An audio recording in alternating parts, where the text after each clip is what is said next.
Thank you, Chairman Sir, for giving me an opportunity to speak on such an important issue. Sir, पिछले 7 दिनों में दिल्ली देश की राजधानी में यूपीएससी की तैयारी करते हुए कई छात्रों की मौत हुई है। 4 छात्रों की मौत हुई है और मैं ये मानती हूँ कि ये मौत नहीं है, हत्या है।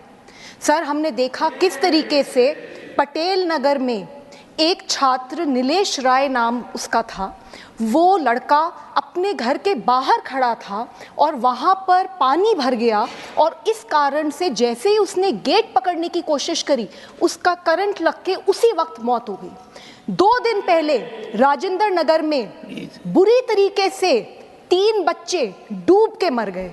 वो सिर्फ अपनी लाइब्रेरी में, अपनी कोचिंग सेंटर की लाइब्रेरी के बेसमेंट में बैठे थे, पढ़ाई करने की कोशिश कर रहे थे, सामने पानी भरा और वो पानी उनके कमरे के अंदर आ गया, बेसमेंट में आ गया और 2 मिनट में तीनों के तीनों डूब के मर गए। सर, मैं कल वहाँ गई थी और मैंने उन परिवारों से मिली, उन 2 लड़कियों के परिवारों से मिली जिनकी जान गई है। उनमें से एक लड़की सर श्रेया थी, 25 साल की थी, अंबेडकर नगर से सर यहाँ दिल्ली आई थी पढ़ने के लिए। उसके पिताजी किसान हैं, उन्होंने बहुत संघर्ष कर उसको दिल्ली भेजा था। उनका एक ही सपना था कि मेरी बेटी आईएएस अफसर बनेगी, मेरी बेटी इस देश का नाम रोशन करेगी। सर, हम देखते हैं कि किस तरीके से इस देश में ऐसी बहुत बेटियां हैं जिनको ये सहूलियत नहीं मिल पाती, जो अपने सपने नहीं पूरे कर पाती। ये किसान परिवार अपनी बेटी को इतनी दूर दिल्ली एक सपने के साथ भेजता है और वो सपना डूब गया। इसी तरीके से तान्या जो 21 साल की थी, नवीन भी जो केरला से था, तान्या सिकंदराबाद से थी। सर, दोनों के दोनों डूब गए। कौन जिम्मेदार है? सर, आज दिल्ली देश की राजधानी में पूरे देश से, अलग अलग कोनों से सर लोग आते हैं, बच्चे आते हैं यहाँ पर आईएएस ऑफिसर बनने का सपना देखकर। सर, वो सिर्फ अपने लिए नहीं आते, वो एक ऐसा सपना लेकर आते हैं कि हम इस देश की गवर्नेंस में बदलाव लाएंगे, हम भ्रष्टाचार खत्म करेंगे, हम अपने गांव का, हम अपने शहर की स्थिति सुधारेंगे।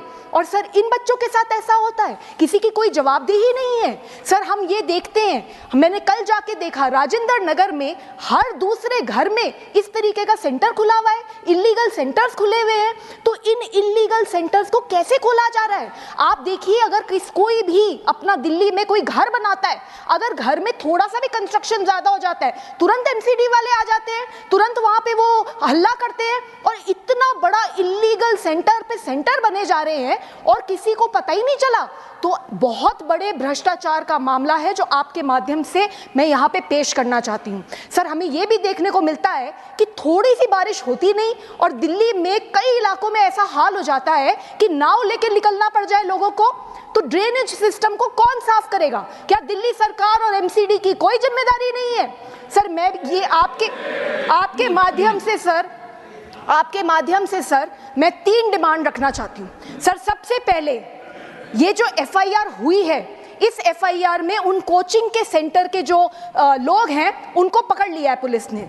सर, लेकिन ये जो अधिकारी हैं और चुने हुए रिप्रेजेंटेटिव्स हैं, उनकी जिम्मेदारी कौन सेट करेगा? सर, आप देखिए, वहां पे मुझे बताया गया, बच्चों ने मुझे बताया कि किस तरीके से उन्होंने कंप्लेंट्स लिखी थी, पार्षद को लिखी थी, एमएलए को लिखी थी और कोई एक्शन नहीं हुआ।